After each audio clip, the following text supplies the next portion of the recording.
You guys must have watched TikTok's congressional hearing. Well, after watching that 5-hour-long waste of time, I bet you got the same feeling as I did.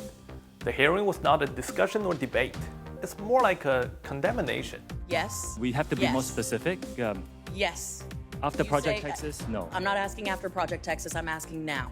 Yes. It really showed how patient TikTok CEO Shou Zichu is, because in that 5-hour hearing, he barely even had a chance to respond to those questions. But he still managed to keep himself poised in a calm demeanor. Can I respond? Chair? No, we're gonna move on. So why were these lawmakers being so rude? Why is the short video app making them go crazy?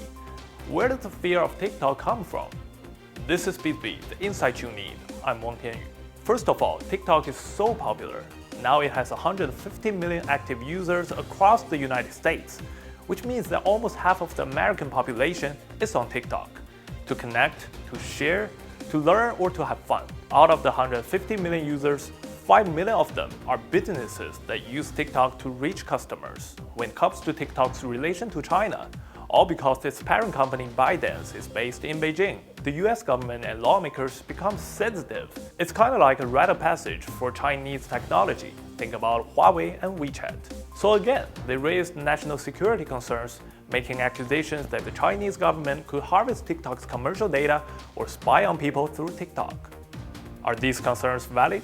No, because there's no evidence. These hypothetical and theoretical risks are not sufficient to form a sound judgment. I have seen no evidence that the Chinese government has access to that data. They have never asked us, we have not provided. Our commitment is to move that data into the United States to be stored on American soil by an American company, overseen by American personnel. Another thing that makes the US officials so worried is the ideas of values. As we know, the US has consistently been trying to deliver its American values to the world. The way I see it, American values are values that only favor the US, and it worked. Through the media, social platforms, and Hollywood movies, the United States has made a lot of people believe that America actually is the land of dreams. At the rate that TikTok is growing, they are afraid that it will threaten the values they've tried so hard to propagate across the world. They believe that the Chinese government could remove content on TikTok through censorship or by pushing preferred content to users. Again, there's no evidence to support that.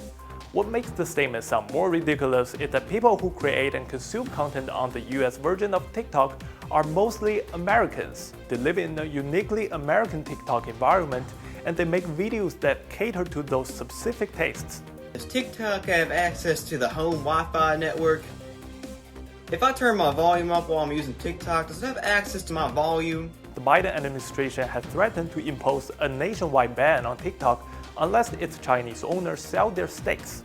2 years ago, the Trump administration issued a similar threat, but in the end, nothing happened because there was no solid evidence.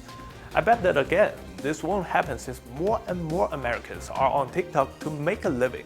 Even with the US is trying to close its doors on China, we see China taking the opposite stance. In the same period, China approved 27 foreign video games.